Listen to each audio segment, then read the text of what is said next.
이재명 경기도지사에 대한 예정된 상고심 선고기한이 열흘이 훌쩍 지났습니다. 대법원이 이 지사가 신청한 위헌법률심판 제청에 대해 결론을 내지 못하고 있는 상황에서 이 지사의 지지율은 역대 최고를 기록했습니다. 이정효 기자입니다. 지난 9월 2심에서 당선 무효형을 선고받아 정치 생명의 위기를 맞은 이재명 경기도지사. 하지만 지지율은 역대 최고치를 기록하며 상반된 양상을 보였습니다. 여론조사 전문기관 리얼미터가 실시한 2019년 10월 광역단체장 평가에서 이 지사는 46.1%의 지지를 얻었습니다. 당선 직후인 지난해 7월보다 16.9%포인트 오른 수치로 재판과 구설수가 무색한 결과입니다. 하지만 대법원 선고를 앞두고 있어 불안 요소는 여전합니다. 이 지사가 신청한 위헌법률 심판 제청이 효과를 거두지 못하고 선고가 중단될 가능성도 낮다는 관측이 많습니다.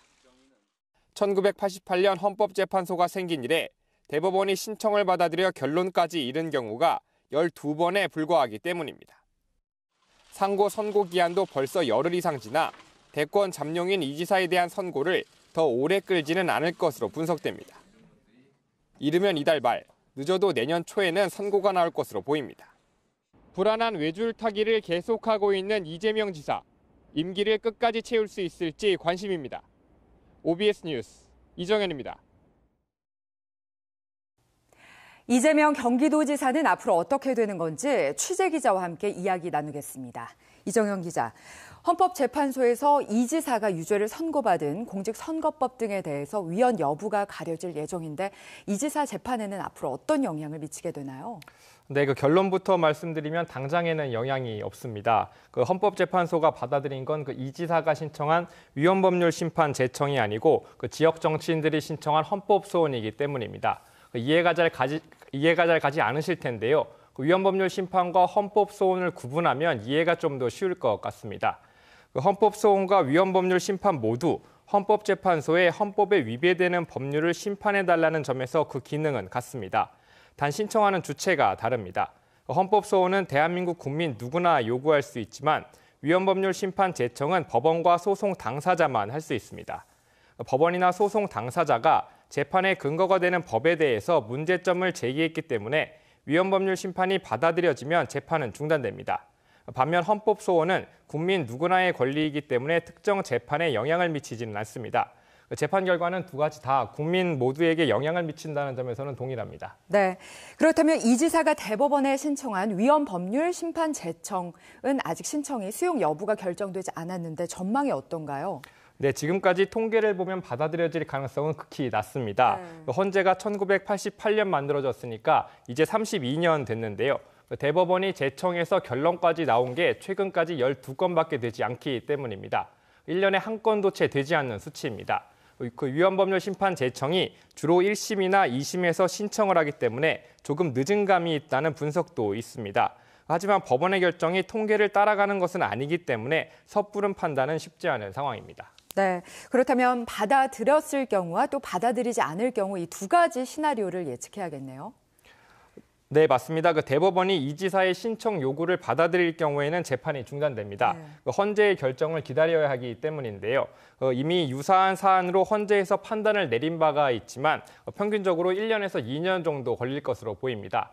재판이 중단됐기 때문에 이 지사의 임기는 그대로 유지됩니다. 이 때문에 꼼수를 쓴 것 아니냐는 비판이 일고 있었는데요. 이 지사는 아니라고 선을 그었습니다. 관련 발언 들어보시죠.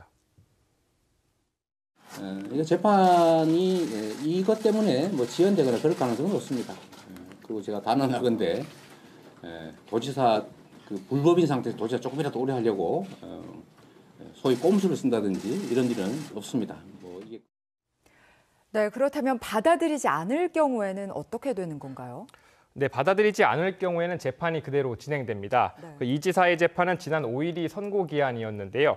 이미 선고기한이 훨씬 지났기 때문에 조만간 재판이 진행돼 결과가 날 것으로 보입니다. 대법원에서 무죄로 결론 난다면 파기환송돼 고등법원에서 다시 재판을 진행합니다. 유죄로 확정될 경우에는 이 지사의 당선은 무효가 됩니다. 네, 만약에 이 지사 당선이 무효가 된다면 내년 총선 보궐선거가 되는 건가요? 네, 맞습니다. 선거관리위원회에 확인해 봤는데요. 내년 3월 15일까지 대법원에서 당선 무효 결정을 통보하면 4월 15일 총선 때 보궐선거가 가능하다고 밝혔습니다. 그렇다면 만약에 유죄를 받을 경우에는 이 지사가 기댈 수 있는 거는 지금 현재 심판 중인 헌법 소원뿐이겠네요. 네, 맞습니다. 처벌 규정의 경우 소급 적용을 받습니다. 이 지사가 유죄를 받은 공직선거법 250조가 효력을 상실하기 때문에 유죄를 받았을 경우 재심을 청구할 수 있는 권한을 갖게 됩니다. 다만 재심에서 무죄를 선고받는다고 해도 보궐선거를 통해 새 지사가 뽑혔다면 그 복직이 가능한지는 아직 불투명한 상황입니다. 네. 선관위에서도 한 번도 경험하지 못한 사례라 섣불리 결론을 내리지 못하고 있는데요. 다만 선거에 출마할 수 있는 권리인 피선거권은 회복될 것이라고 예측했습니다. 아직 결론이 난 상황이 아니라 조심스럽지만 헌법 소원이 이 지사의 동아줄로 역할을 할 수 있을지 관심이 가는 건 분명해 보입니다. 네, 하루빨리 결론에 도달해 도정이 안정되길 바라겠습니다. 오늘 말씀 잘 들었습니다.